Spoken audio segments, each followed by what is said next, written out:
The man who destroyed his entire family is the reason millions of people decided to keep going. That's not a metaphor. That's not clickbait. That is the literal truth about one anime character whose story has pulled more people back from the edge than most therapists you'll ever meet. His name is Itachi Uchiha.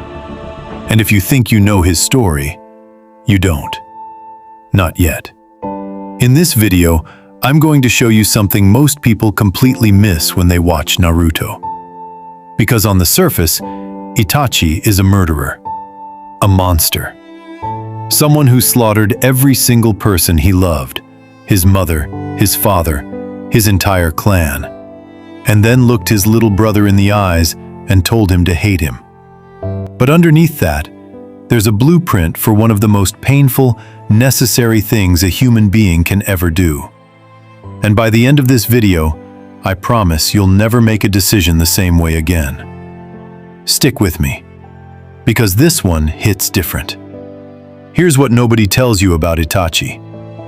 He was a child prodigy, graduated the Ninja Academy at 7, became a full ANBU, the most elite soldiers in his world, at 13. He was smarter, faster, and more perceptive than anyone around him. But from the moment he could think clearly, he was surrounded by something that was slowly ripping his world apart.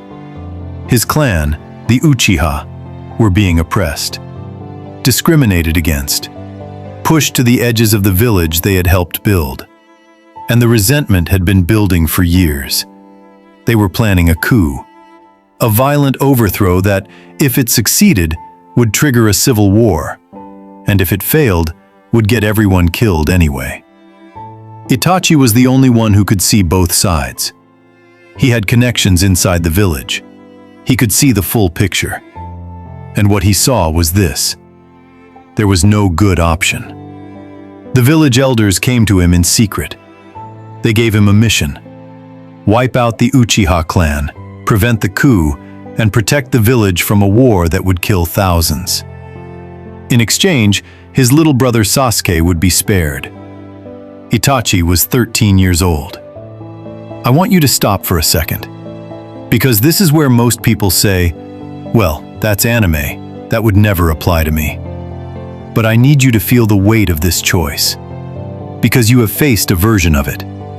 Maybe not a war, but you've been in a situation where every door led to pain, where someone was going to get hurt no matter what you chose, where the right answer and the kind answer were two completely different things. Itachi's story isn't about ninjas. It's about that moment. Let me show you what he did and why it changes everything. Itachi carried out the mission. He killed everyone. Neighbors he grew up with. Relatives who had watched him train since he was a child. And then he came to his parents' room last. His father, Fugaku, already knew. The Uchiha clan head looked at his son and said something that most people breeze past in the show. He said, "You've surpassed me, Itachi." Then he told Itachi, "Do what you must." His mother asked Itachi to take care of Sasuke. And then Itachi, 13 years old, killed his parents. While they smiled, because they knew their son was trying to save the world the only way he knew how. Then he walked out, found his little brother, planted a trauma so deep in Sasuke's mind that it would drive him for years, made himself the most hated person in that child's world, on purpose, so Sasuke would have something to live for. Itachi didn't run. He didn't explain himself. He didn't get to be the hero. He chose to spend the rest of his life being seen as a monster, so that the person he loved most could grow up with a reason to get stronger. And here's the part that breaks you when you really think about it. He was dying the entire time. Itachi had a terminal illness.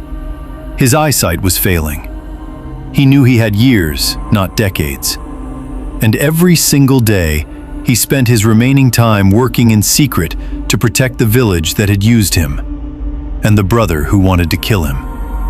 Now, Here's where this stops being about anime. Because Itachi's whole life, every decision he ever made, was built around one principle that most people spend their entire lives running from. He chose the pain that had meaning over the comfort that had none.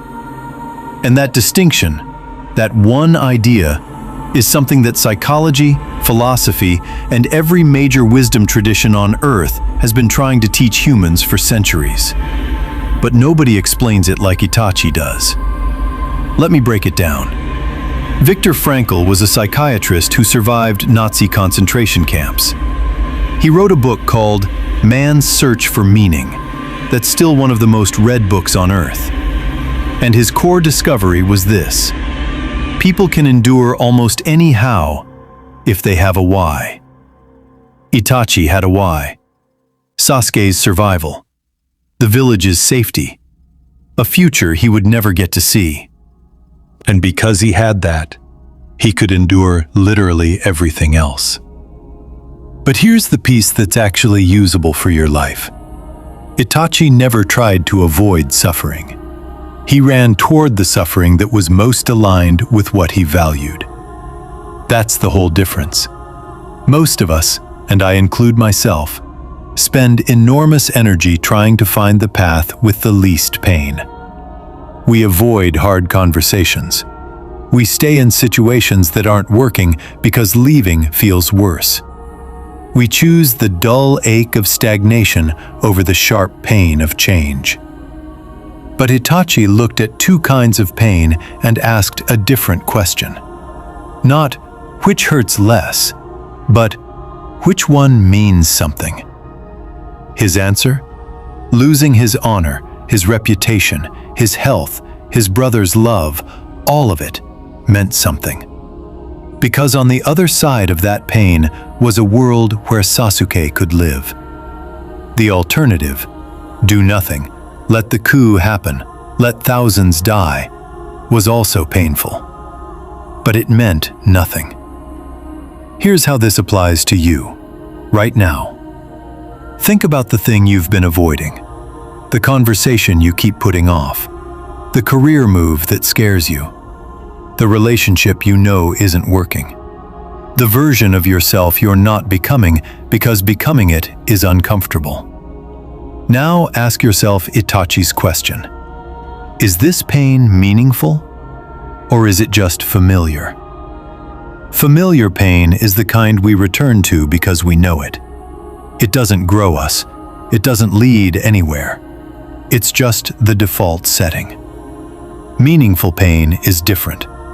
It's the pain that comes from pushing past what you thought you could handle, from telling the truth when lying would be easier, from making the sacrifice no one will ever thank you for because you know it's right.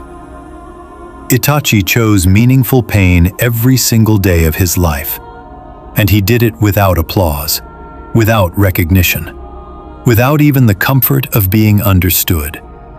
He died as a villain, and only after he was gone did the truth come out. There's one more layer to Itachi's story that I think about constantly. He never made Sasuke choose the same path as him. He didn't try to raise a martyr. He didn't want his brother to become like him, carrying impossible weight in silence.